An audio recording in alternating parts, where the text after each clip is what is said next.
couldn't believe my luck.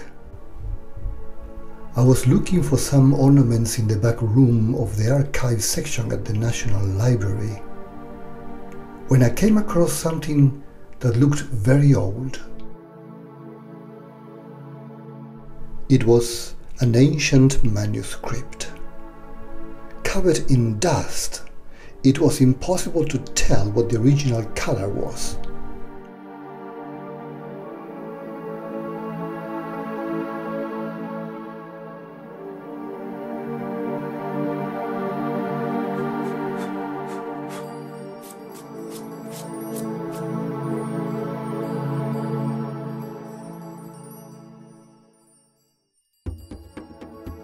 It had been written prior to the advent of printing technology, when all books were written by hand, and there was something definitely odd about it.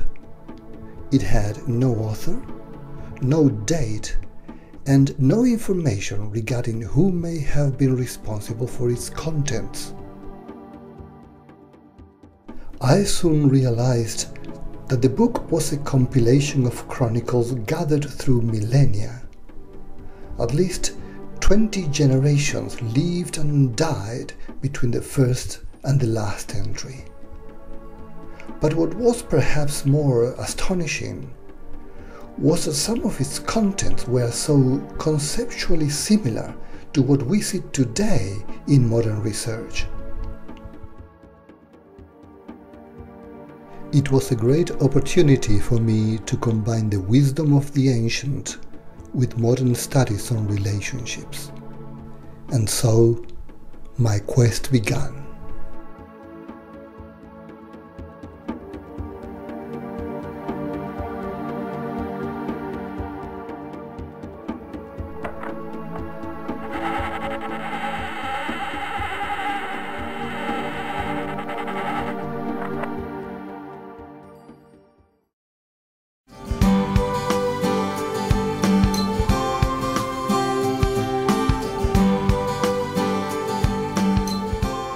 Hi, I'm Hugo Rodriguez. I'm a psychologist and the author of the book The Golden Rules of Marriage, on which this video is based. Helping couples has been my passion for the last 30 years, and for a very good reason, explained beautifully on the opening page of the old book.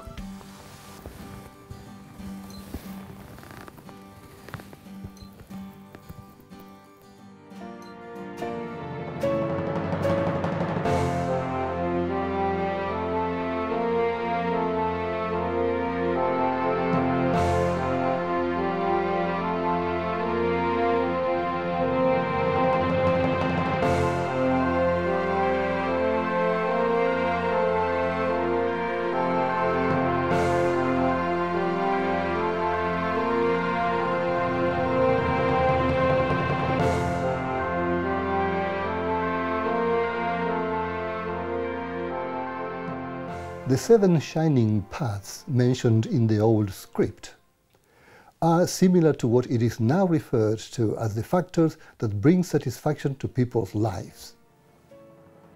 Have you ever wondered what brings satisfaction to your life? Is it your job, or what you do for recreation, or perhaps your assets? Well, according to research, it's none of these. Studies have shown that they don't compare in value to the satisfaction generated by your relationship. Of all the objectives we have, a good relationship is the one that contributes the most to a happy life. It means that the time, effort, money that we spend in our relationship is our best investment. This will be the main theme of Golden Rule number 1. But before we do that, let's have a look at what makes or breaks relationships. Let me tell you this, it's not what you think. In fact, you are on for a surprise.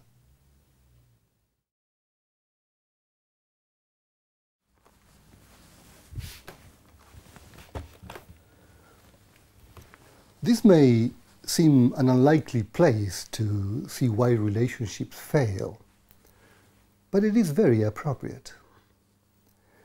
I'm here to do some work on my computer, but as I approach my desk, my brain notices that the chair is missing, so it's telling me, go and get a chair. I'll get one from the room next door.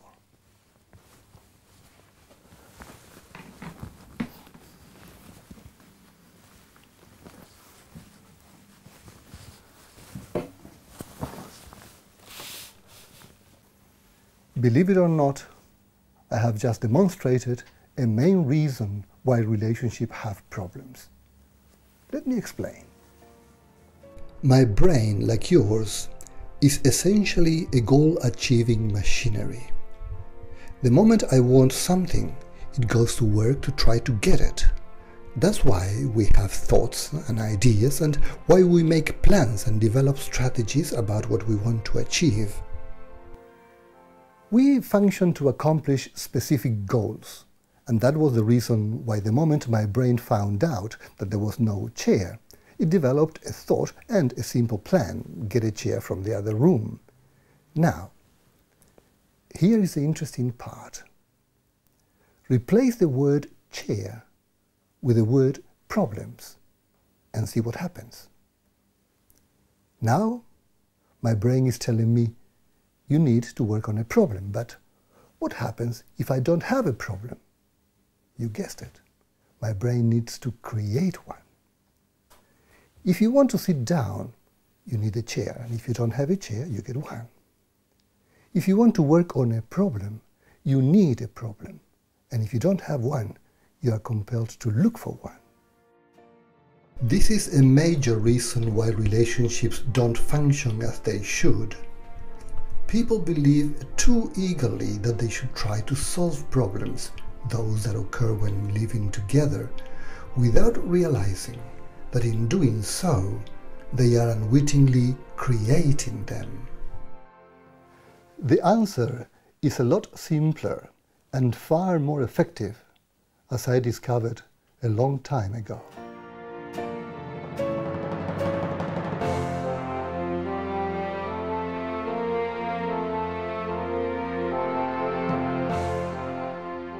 "20 years ago, I was struggling with these concepts.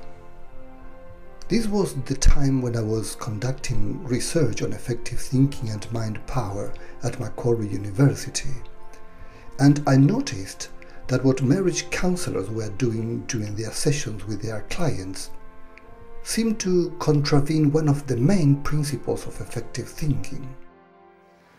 The principle that contravened was the one stating that our mind is essentially a machinery to obtain objectives, and that what we think with intent and persistently tends to be realized. By guiding couples to learn to solve their problems, counselors were in fact gearing them towards creating more problems. The typical counseling session would involve listening to conflicts couples had and trying to work out more effective ways to solve them. But as this kept going, the Bureau of Statistics kept returning the same alarmingly high levels of divorce rate. So I decided to apply what I was learning from my research. At the end of our initial counseling session, I started to instruct my clients to comply with a simple home task. Well, I would like to leave you with a little homework to do from today until we meet again. Your task is to take a break from trying to fix anything in your relationship or to have any conversation related to your marriage.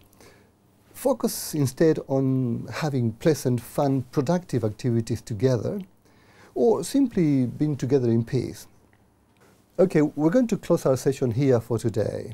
I look forward to seeing you again next week.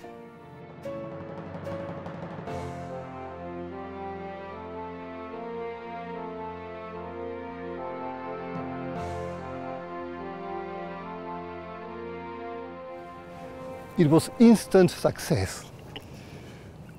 Virtually without exception, couples would return to the next session reporting that things had been better. Since then, I have always incorporated this advice at the end of the first session.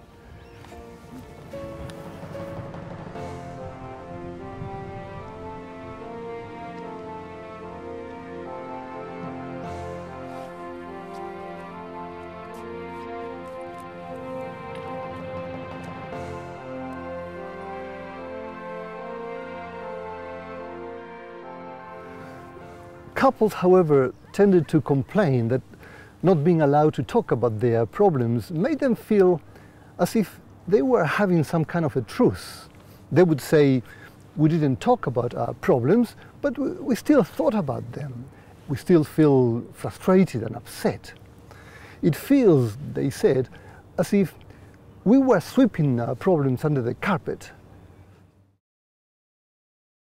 People believe that to live happily together, they need to work out their differences. But this is not the case at all. Let's have a look at what the old manuscript said about it.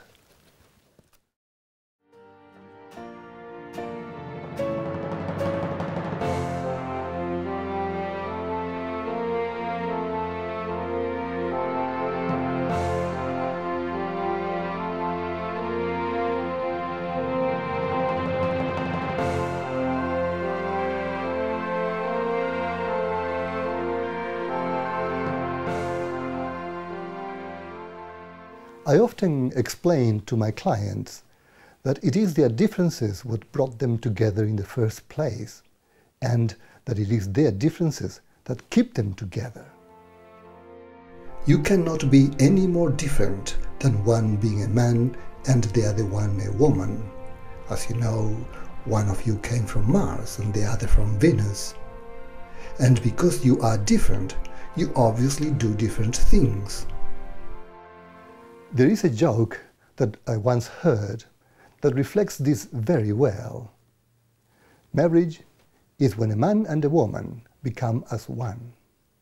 The trouble starts when they try to decide which one. Partners are different, and trying to work out these differences is a bit like asking a cat and a dog to try to do things together. Imagine this scenario. A dog saying to the cat, "Well, now that we are together, we have to do things together. So when I go for a walk in the evening, you have to put on a leash and come over with me." Imagine the cat replying, "Okay, but now when I go chasing mice at night, instead of sleeping, you will be spending your nights doing this with me." As you can see, it would be a very unworkable proposition. The best advice, then, is to stop trying to work out your differences and follow instead a set of rules, the golden rules of marriage. They will make you oblivious to these differences. You will discover that you're not really sweeping problems under the carpet. There will be no problems to be swept. The success of your relationship rests upon two fundamental questions, and for your relationship to function well, you must answer yes to both of them. They contain all the necessary requirements and conditions to either make or break relationships. Without exception, all golden rules are contained here. They are an expression of their wisdom. The first question is it easy to love me? Here is how the old book explained this question.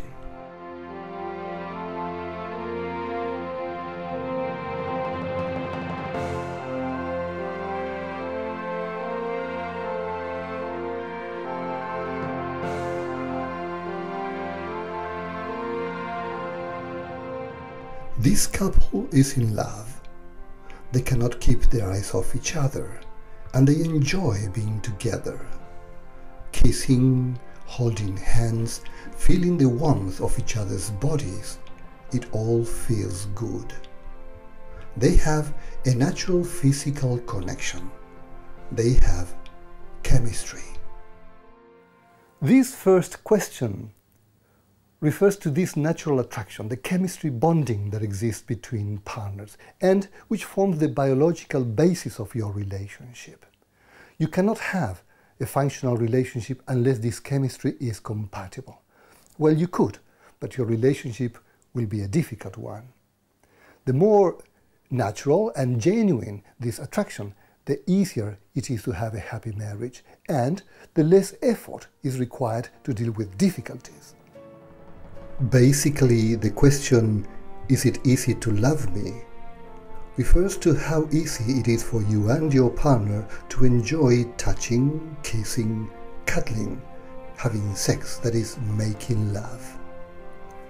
If both of you can answer this question with a yes, then 50% of the requirements for a happy marriage are fulfilled. The second question is it easy to live with me? It refers to the ability of making living together trouble-free. Ask yourself, do I make it easy for my partner to feel relaxed at home? Is it easy for my partner to attend to their needs and wants whilst living with me? Can my partner comply with personal tasks and objectives without having to worry about difficulties I impose? That is it easy for my partner to live with me? If you and your spouse can answer this question affirmatively, then the other half of your marital requirements are met. However, a negative response to either one of these two fundamental questions by either partner would announce serious problems.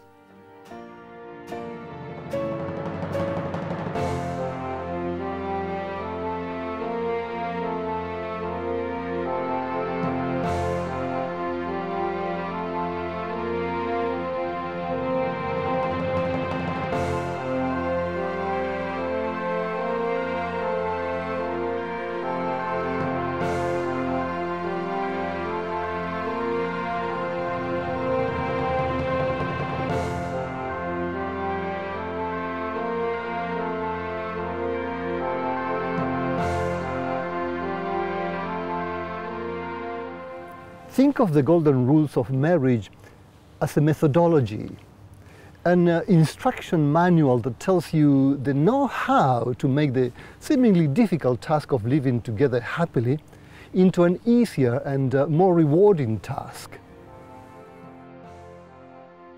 There are 6 basic rules that apply to both partners. They are followed by 5 specific rules for men and 4 that apply to women. This separation is necessary since what governs the behavior of men and women is different. The first and most basic rule of marriage is to consider your relationship as an occupation, which as your employment requires training and deserves time, effort, dedication, and commitment. The most common mistake spouses make is to take their relationship for granted, to believe that they can concentrate on their work, finances, the children, and give less attention to the relationship.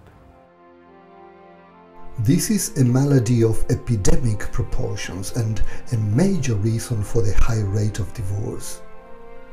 Given the choice of staying back at work to earn extra money or at home sharing time with the family, the former is too often the selected option. Confronted with the choice of spending on the children or on the partner, children typically receive the benefits. Faced with the option of having a romantic weekend away or staying at home to save for the new kitchen, the house usually wins. Many people don't realize that these actions constitute neglect, and not a minor overlook, but a failure to properly attend to the functioning of the very core engine of life. When you consider that your relationship is the main source of satisfaction in your life, and that the state of your marriage affects all other areas, this is indeed neglect on a major scale. Imagine a couple with a little child stranded in a desert with no hope of outside help. They are faced with the predicament that they have a very small amount of water left, enough for only one person. Confronted with this dilemma, who do you think should drink the remaining water? The husband, the wife, or the child? If you are like most people, you would probably give the remaining water to the child. The consequences, though, could be fatal for the child, as without water, both parents would perish, leaving no one to help. Strategic thinking dictates that to maximize the child's chances of survival, the stronger partner, the one with the responsibility to take the child to safety, should drink the water. Teamwork and strategic thinking could save the life of the child in this story. And it could also save your marriage because your relationship requires similar strategies. This rule states that your spouse is priority and should always come first. Your partner is priority over your children, your parents, your relatives, your work colleagues, your friends, and all other matters.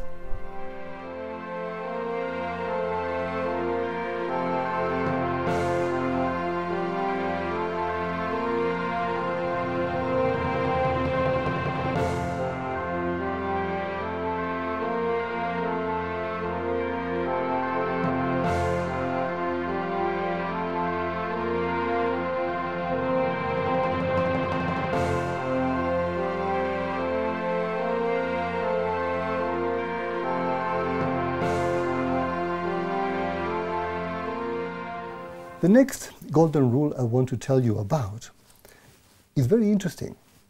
And the reason I am preparing these two paddle pop sticks here is to show how it works. Let's make this one represent the female partner. And let's make this other one represent the male partner. Even though you are together, there's always a psychological distance separating you. And this separation is fixed and constant. It is always there, influencing the feeling towards each other. It is the force that attracts but also repels partners. Have a look at this device. It works keeping the drum rotating because the forces of attraction and repulsion are balanced. Disrupt the balance and the system breaks down. The forces that regulate your relationship work on the same principle.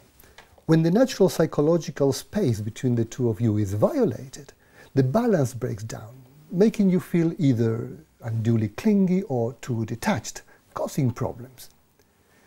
Imagine this scenario. Assume that this is Martin and this is Marianne. Martin comes back home rather upset and aloof. He has created some distance between them. As you would expect, Marianne asks him, "Honey, what's wrong? Did something happen at work?" "Oh, no, nothing. I'm okay," he replies. But he continues to be distant and looking troubled. Now, Marianne becomes more insistent, closing the gap.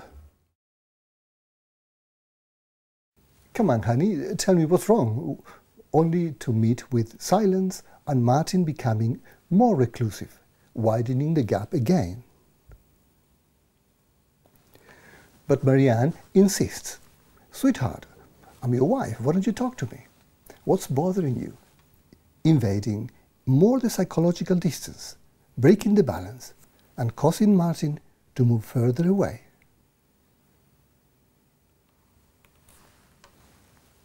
In a chasing game, the more Marianne insists, the more Martin retreats, setting the grounds for conflict.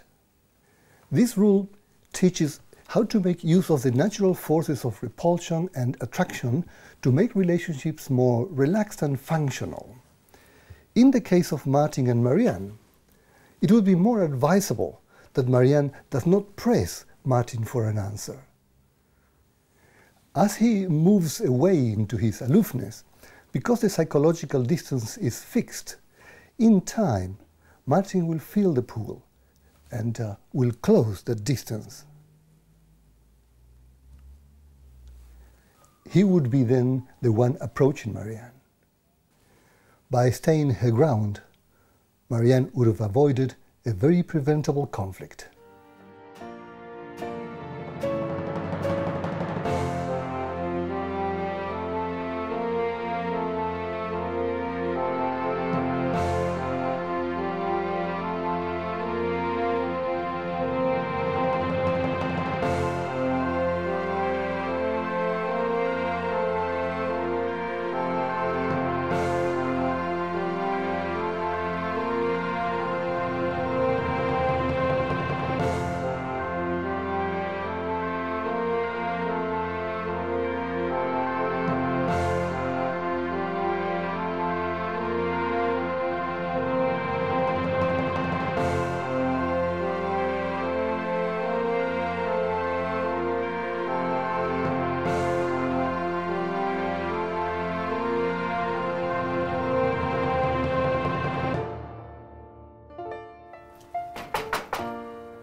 Hi Hugo. Oh, hi Jenny, how are you? I'm So good, thank you. Good to see you. You ready for your interview? I am, yes, so good to see you. I prepared 2 chairs for the interview. Okay, so good. if that's okay, we'll do it over here. Let's go over here then. Great. Thank you.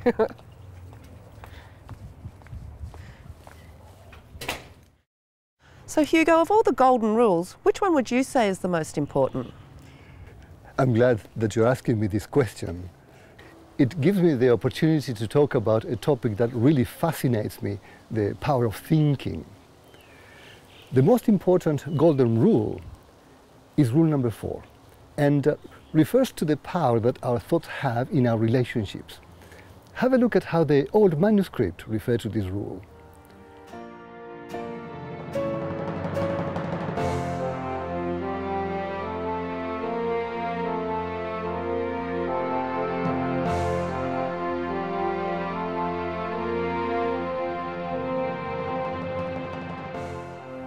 Your marriage, indeed your life, is dominated by your own thoughts. And the way you feel towards your partner as the fate of your relationship depends almost entirely on the thoughts that you entertain about each other. Inappropriate thinking is the single most important cause for marriage breakdowns. So what is inappropriate thinking? It is having negative thoughts towards each other or towards the relationship. It is those internal dialogues that we tend to have in which we rehearse arguments or think about faults our partners may have, or perhaps thought of jealousy. Simply by learning to remove these faulty thoughts, we can eradicate the most central evil of marital discord. So how do you eradicate negative thoughts? There are 6 different strategies to get rid of negative thinking and control worrying. The simplest one to use as an example requires no more than making a point of becoming aware when you're having such a thought with the intention of stopping it. Other strategies require more profound self-talk and learning to replace one thinking pattern with another one. When people talk about mind power, is this what they're referring to? Developing positive thinking? Controlling negative thoughts is only half the story. The real power of thought is achieved when you feed a mind that has been cleansed from negative thinking with appropriate visualized outcomes. Try this simple exercise to have a taste of what your mind can do for you. for 5 minutes a day with your eyes closed in a relaxed way. Feed your mind with visualized images of a successful and happy marriage. Do that consistently for a while and see what happens.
Your marriage is based not on similarities, but on complementarity.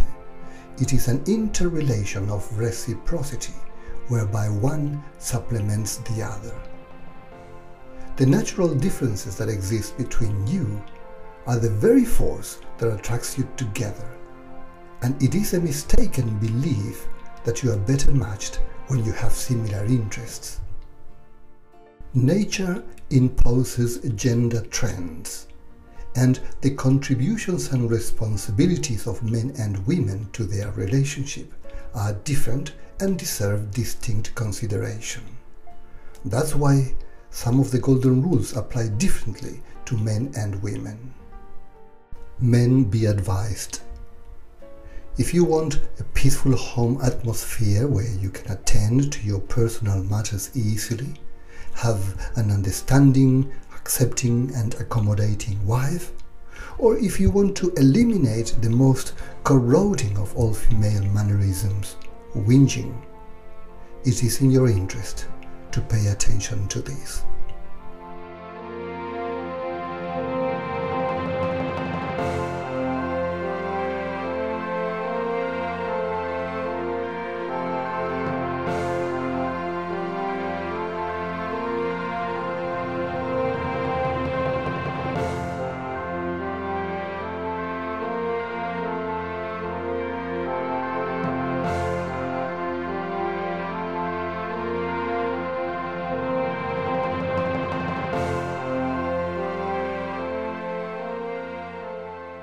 Nothing can be more important in marriages than saying yes to each other. But if you think that this applies equally to men and women, think again. In Venus, where women come from, it's easy to say yes, whereas in Mars, where men come from, it is not that easy at all.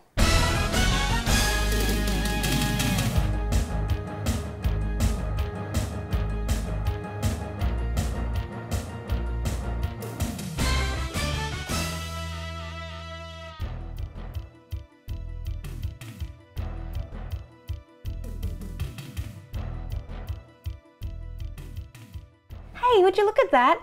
They're eating dog, that's disgusting. Don't be so harsh. They don't know better, it's their culture. How would you feel if I cooked Maxi for dinner? Don't be silly. The way you feel is no different to how an Indian would feel if we ate one of their sacred cows. It would be okay for us, but not for them. You know how I love dogs? How can you compare? Listen, you're acting irrationally. You need to look at it with logic.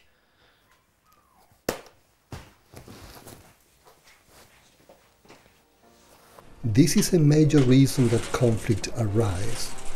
It leads men to dispute or argue with their wives, or worst of all, to reason with them. This last point is particularly conflictive because men usually don't know or don't understand that while they rely mostly on rationality to work out solutions, women rely mostly on intuition. It is a typical clash between rational versus emotional intelligence. Women tend to feel what is right or wrong, rather than using rationality to deduce things like men do. And when their husbands use reason or logic to win over them, they feel hurt and often disrespected.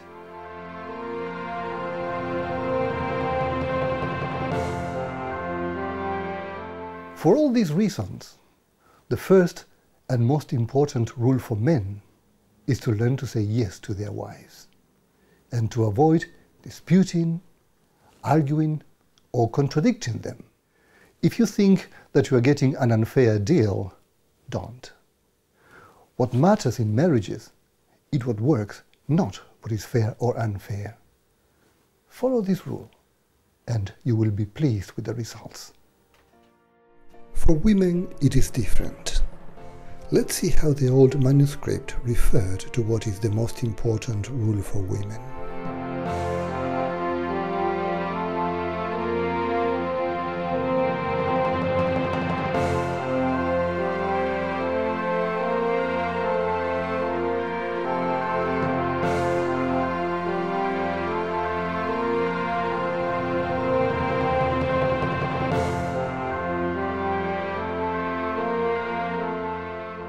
Whether you like it or not, your husband loves your body.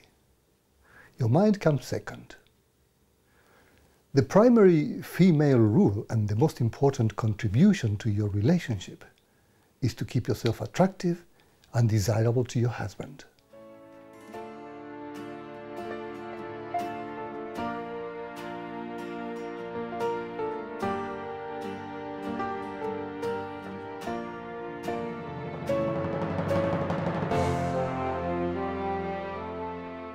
The golden rules of marriage are essentially techniques, strategies to help you understand what governs your relationship and to give you a guidance to make it work better.